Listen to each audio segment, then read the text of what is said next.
limbah-limbah yang ada dari Sungai Cilengsi, begitu turun di Curug Parigi, itu dia berubah menjadi buih. Biasanya di atas jam 7 malam, masyarakat sini juga sudah paham, di sini mulai timbul bau.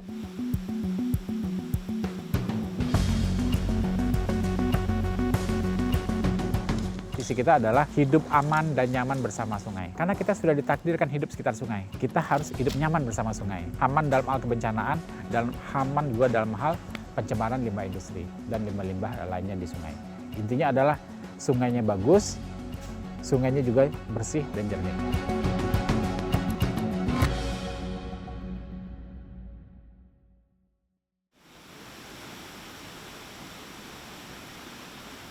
Saat ini kita berada di P2C ya. P2C itu adalah singkatan dari Pertemuan Cilengsi Cikeas. Di sisi yang warna biru, ini adalah aliran Sungai Cilengsi. Ya, aliran Sungai Cilengsi yang hulunya di daerah Gunung Pancar dan Sukamakmur. Kemudian di sebelah kiri ini adalah yang warna hijau. Ini adalah aliran Sungai Cikeas. Ini mengalir ke bawah, terus sampai ke ujung, ketemu dia dengan Sungai Cilengsi tadi. Ini di aliran Sungai Cikeas sebelah kanan saya.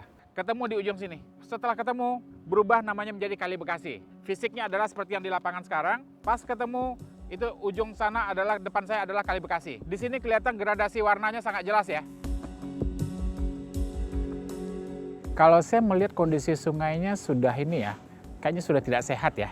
Sudah tidak sehat. Apa yang tidak sehat? Pertama yang saya lihat adalah pada saat itu mulai ada penyempitan sungai. Itu dibuktikan dengan banyaknya bangunan-bangunan yang berdiri di persis di pinggir sungai. Padahal itu kan masuk GSS ya, garis padan sungai ya. Tapi perhatiin aja tuh, sepanjang Sungai Cilengsi itu, terutama di hilir ya, itu sudah banyak bangunan-bangunan yang berdiri persis di pinggir sungai. Itu berarti ada penyempitan. Kemudian ada juga pendangkalan sungai. Pendangkalan sungai. Dulu kayaknya dalam sungai itu sampai 2-3 meter gitu lah. Itu 2 meteran gitu kan. Sekarang kayaknya udah dangkal banget ya. Karena apa? Karena sedimentasi, setiap ada kenaikan sungai, sedimentasi kan selalu terjadi. Ternyata Sungai Cilengsi ini itu terakhir dikeruk tahun 1971. Berarti udah lama sekali. Jadi pantas lah. Kalau daya tampung sungai sekarang ini sudah berkurang karena ada penyempitan dan juga karena ada pendangkalan.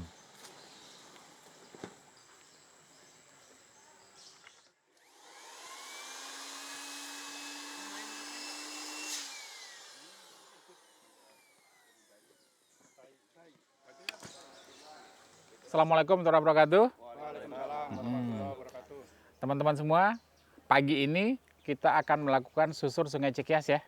Susur Sungai Cikeas dan sambil bebersih juga sampah Sungai Cikeas. Ya.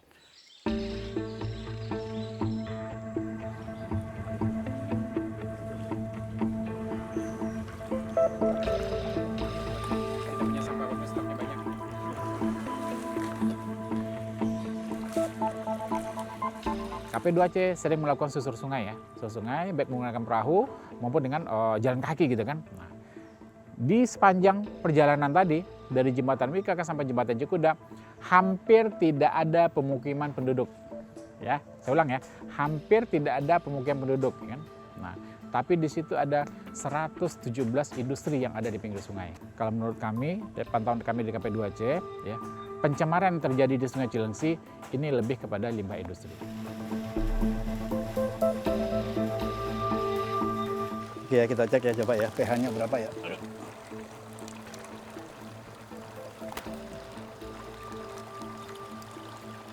pH-nya sih normal ya, 8 ya Mas ya.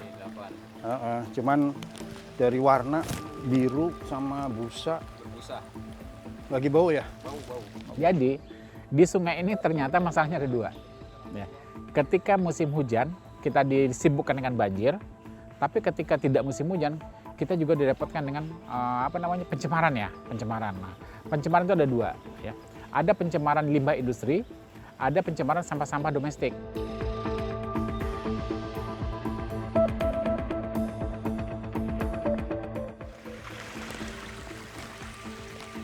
Oh ini ya.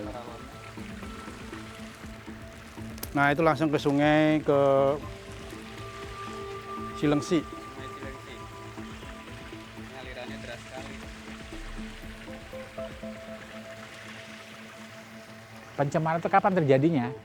Pencemaran itu akan muncul ketika musim kemarau. Ya. Kalau sudah lebih 5 HTH, HTH itu adalah hari tanpa hujan, itu biasanya air Sungai Cilengsi itu sudah berubah. Berubah ya, bisa dia hitam, bisa dia biru, bisa dia abu-abu, dan itu bisa berbuih dan bau.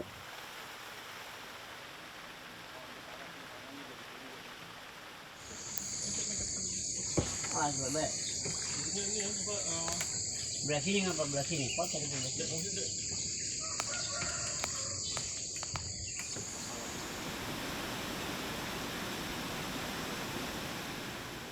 Saat ini kita berada di Curug Parigi. Curug Parigi ini lebih kurang 6 km dari pertemuan Sungai Cilengsi dan Cikeas ya. Atau artinya adalah 6 km dari hilirnya Sungai Cilengsi. Lebih kurang di tengahnya Sungai Cilengsi. Seperti kita lihat di belakang ini adalah curug yang terjunannya lebih kurang 6 meter sampai 7 meter. Nah, di sini akan terjadi turbulensi air. Jadi limbah-limbah yang ada dari Sungai Cilengsi, begitu turun di Curug Parigi, itu dia berubah menjadi buih. Ya, buihnya nanti akan ngantong di sekitar Curug Parigi sini. Ya, kalau buihnya ngantong, itu biasanya terjadi kalau terjadi HTH6+. Artinya apa? Kalau terjadi hari tanpa hujan lebih dari 6 hari, buih-buih di sini akan muncul dan akan ngantong di sini. Nah, dan kalau malam, biasanya di atas jam 7 malam masyarakat sini juga sudah paham, di sini mulai timbul bau, ya, bau. Karena apa? Karena biasanya industri-industri itu buang limbah malam hari.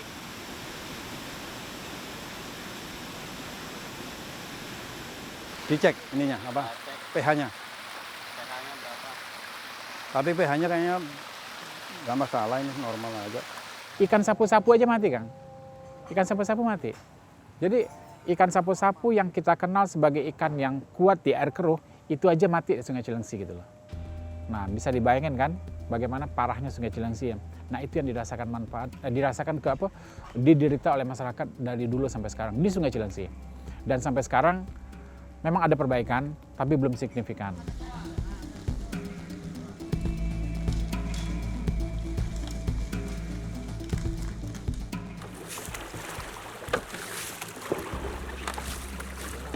Dapat. Kita terjebak karena ada tumpukan sampah. Faktor utama karena ada pohon tumbang yang melintang ke tengah. Terus ada berbenturan sampah sedikit semakin sedikit jadi menumpuk.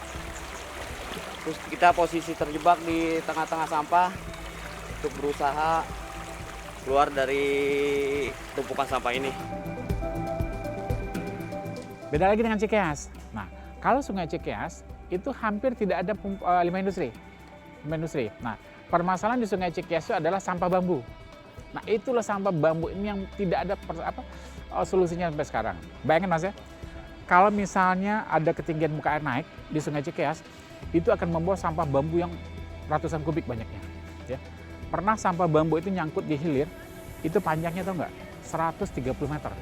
Bayangin ya, sungai dipenuhi oleh sampah bambu sepanjang 130 meter. Kalau dikubikasi, itu jumlahnya lebih kurang 230 truk. Truk yang isinya satu truk itu 6 kubik ya. Itu sampah bambu yang ada di hilir.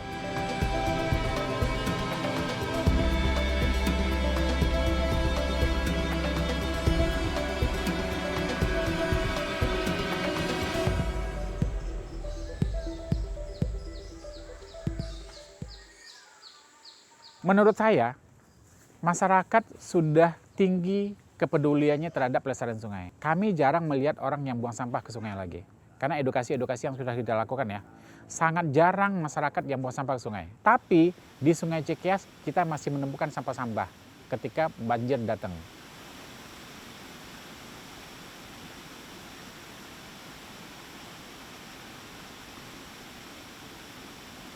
Kalau saya harus fair mengamati ya, penyebab dari masyarakat untuk banjir hampir minim ya, hampir minim. Jadi penyebab banjir itu sudah jelas ya. Yang pertama adalah pendangkalan sungai, penyempitan sungai, kemudian rusak-rusaknya tanggul, dan yang keempat ini yang paling parah, ya kan? Kita tidak bisa menyalahkan masyarakat, ya kan? Terjadinya perubahan tata guna lahan di hulu sungai.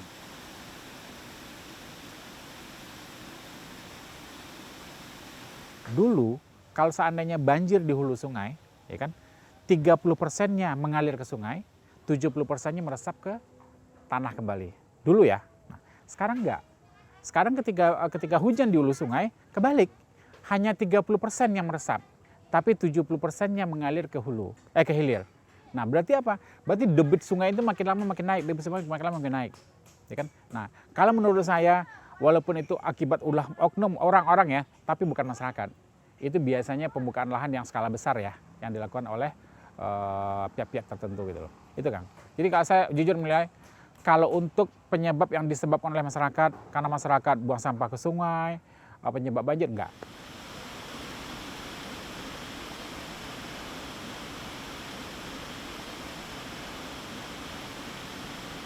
Waktu banjir 2016 ini 60 bisa bayangkan 4 meter pas di atas sana. Nih, pas jadi atas ujung tanggul itu limpas lantai 1 kerendam ini sampai nah kalau yang 2020 lantai 2 itu segini ya rumah saya, sedada ya. Hampir sedada. Jadi kan rumah saya berundak-undak. Ada yang sepinggang, ada yang sedada, ada yang seleher. Tergantung ya, jadi kira-kira kita ambil patokan sedada deh ya. Lantai 2. Ketinggian air sampai atap, sampai persis habis ini udah dicat ya. Kemarin udah warnanya udah. Nah, ini buktinya. Saya tinggal di perumahan Pondok Gede Permai dari tahun 2016 sampai saat ini. Kebetulan lokasi rumah saya persis di depan 4 meter itu tanggul. Jadi benar-benar persis di depan tanggul Kali Bekasi.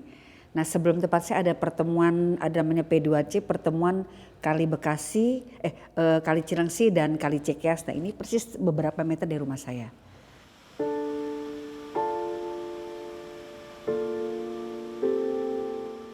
Ini kondisi atap kita saat banjir. Ini sudah saya ganti berapa? 1, 2, 3, 4, 10 papan kita ganti. Ini sudah rusak semua, sudah keropos. Lihat kondisinya, bisa dilihat kan? Lihat udah. Karena sebagian sudah didak, sebagian belum. Pertama kali saya di sini tinggal itu, saya sama sekali tidak tahu kalau banjir itu di sini tuh benar-benar tidak ada informasi, langsung besar. Jadi mungkin kita tidak ada harta benda yang terselamatkan, tidak ada ya, karena kita memang untuk selamat di sana sudah cukup berat kan, belum kendaraan segala macamnya, pokoknya SOS lah kalau saya lihatnya.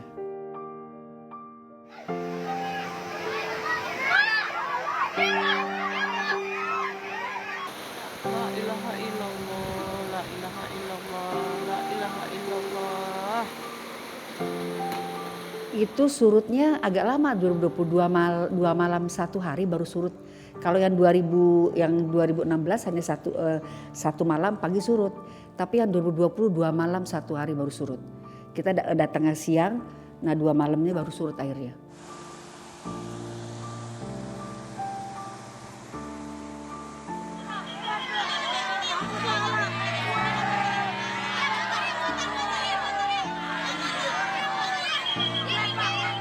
Kayak ini kalau 2020 saya nggak bisa ngungsi, nggak bisa menamatkan karena saya tahu banjir biasanya hanya sampai paling lantai 1. Jadi kita paling tidak berdiam diri di rumah masih aman lantai 2. Ternyata di luar prediksi itu sampai sepinggang, sampai seleher, saya naik ke atas di atas genteng.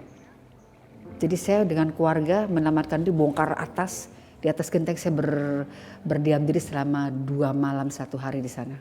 Sampai air surut saya baru turun.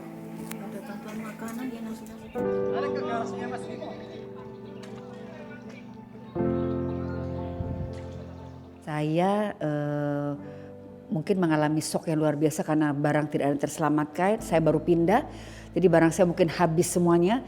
Nah ini pertama kalinya saya baru tahu ada namanya KP2C, Komunitas Peduli Sungai Cilengsi Cikeas. Nah di sana kebetulan saya datang pada acara pertama kali saya datang. Nah alhamdulillah saya di sana terpilih untuk bergabung di KP2C sampai saat ini.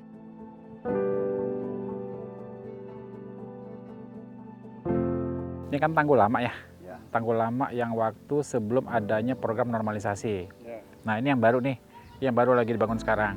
Nah, ini sebetulnya ini buah dari diskusi sungai kita tempuh hari Pak. Akhirnya kami mengeluarkan rekomendasi dan KP2C waktu itu mengirimkan rekomendasi kepada Presiden. Untuk apa? Pertama minta normalisasi sungai. Ya. Yang kedua, minta apa? Minta tanggul permanen. Yang ketiga, bangun pintu-pintu pengendali air. Nah, yang keempat, permintaan KP2C pada saat itu adalah bikin waduk di hulu-hulunya sungai.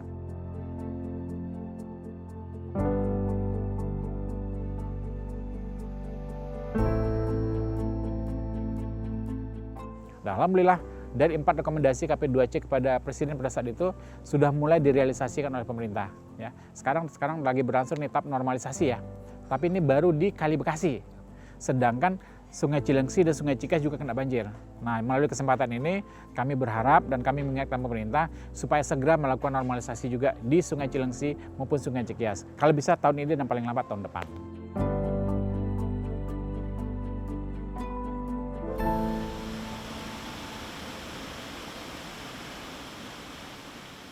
Assalamualaikum. Wah, biasa Pak. Pas habis ngecek ya? Iya.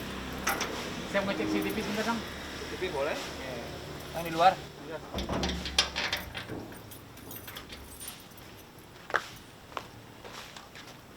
Iya, nggak pasang gitu ya? Iya. Berarti ini CCTV tolong dijaga ya Pak? Tolong dijaga ya. Kalau seandainya ada mati lampu, dikasih tahu. Dan kalau seandainya ada petir, juga diinfo ke kita segera gitu. Yang dilakukan KP2C sekarang adalah sistem peringatan dini berbasis masyarakat ya. Nah, ini pertama kali ada di Indonesia. Kenapa? Karena semuanya dilakukan oleh masyarakat. Ya. KP2C, mohon maaf ya, tanpa bermaksud apapun, KP2C ya itu menggaji 7 orang petugas pemantau sungai. Pengurus KP2C, termasuk kayak saya dan teman-teman pengurus ada 16 orang, satu pun juga nggak ada yang digaji. Kami bekerja sukarela.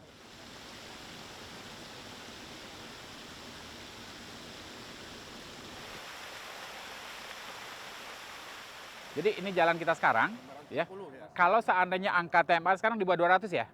Kalau angkanya sudah 550, persis luber di jalan sini. Persis luber jalan ya. Berarti 550 ya, 550 ya. Nah, artinya walaupun kita berada jauh, kita lagi jauh nih. Kita pantau di CCTV kita TMA sekarang 700 ya. 700, tinggal dikurang 550 Pak Har. KP2C mengeluarkan biaya untuk paket data CCTV dan biaya perawatan segala macam. Itu semuanya kan biaya, ya. Biaya-biaya itu tidak seperak pun dari pemerintah. Mohon maaf Kang, itu mitigasi bencana dilakukan oleh KP2C ini biayanya besar loh. CCTV yang dipasang KP2C itu biayanya jauh lebih besar dibanding CCTV yang ada di rumah-rumah atau di kantor-kantor. Karena kalau di rumah-rumah atau di kantor-kantor, indoor ya, itu lebih murah. Kita kan outdoor, itu risiko sangat tinggi. Dalam 2-3 bulan selalu sering kena petir, dan itu biaya sangat mahal. Nah, dari mana dananya? Semuanya dari masyarakat.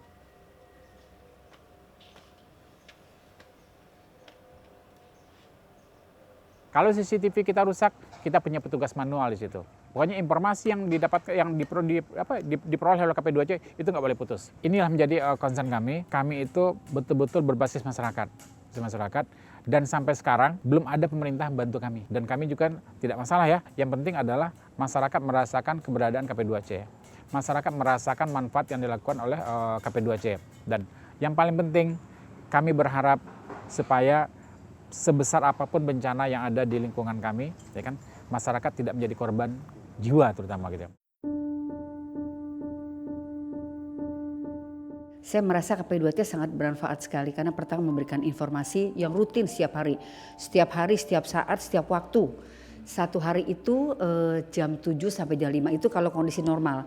Tapi kalau kondisi sedang atau darurat itu bisa 15 menit sekali. Jadi kita merasa ada KP2C sangat membantu sekali. Kita merasa aman walaupun kita tinggal di bantaran seperti jelas-jelas di pinggir sungai. Jadi kita masih ada warningnya.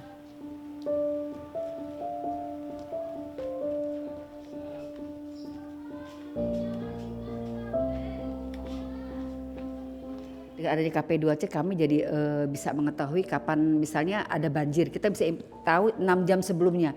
Jadi keluarga yang di kantor bisa pulang dulu. Anak-anak yang di sekolah bisa pulang. Jadi istilahnya kita bisa rapi-rapi harta benda bisa kita selamatkan sebelum air itu datang. Dan satu lagi dengan adanya KP2C untuk pencemaran limbah juga agak berkurang.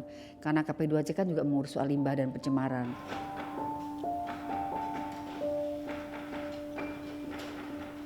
Alhamdulillah hasil kerja KP2C dinikmati oleh masyarakat. Dirasakan manfaatnya oleh masyarakat. Bayangkan kalau masyarakat tidak merasakan manfaat oleh KP2C, mau nggak masyarakat berdonasi? Ya, untuk operasional KP2C? Nggak mungkin. Ini ambil sampah yang sebelah kiri nih. Ambil kiri, ambil kiri.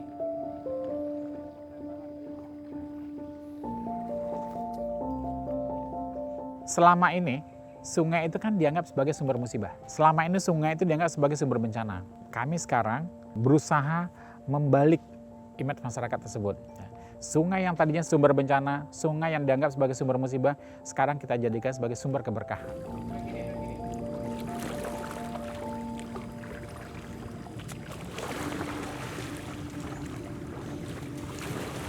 Gimana caranya?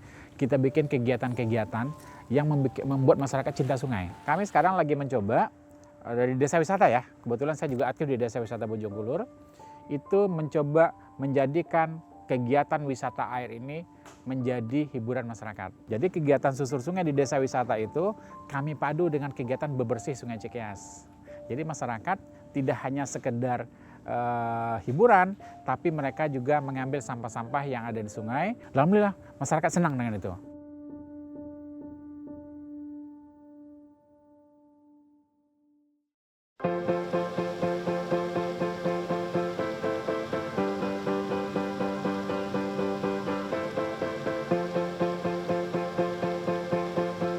Harapan saya adalah yang pertama dari sisi kebencanaan dulu ya. Bencana dulu, kami meminta kepada pemerintah supaya segera direalisasikan normalisasi Sungai Cilengsi dan normalisasi Sungai Cikeas. Yang kedua, ya, kami minta kepada pemerintah segera bentuk Satgas Sungai Cilengsi supaya kedepannya 2 tahun lagi sungai ini sudah tidak ada masalah lagi. Karena ini kan setelah sungainya tidak tercemarkan butuh waktu lagi buat pemulihan.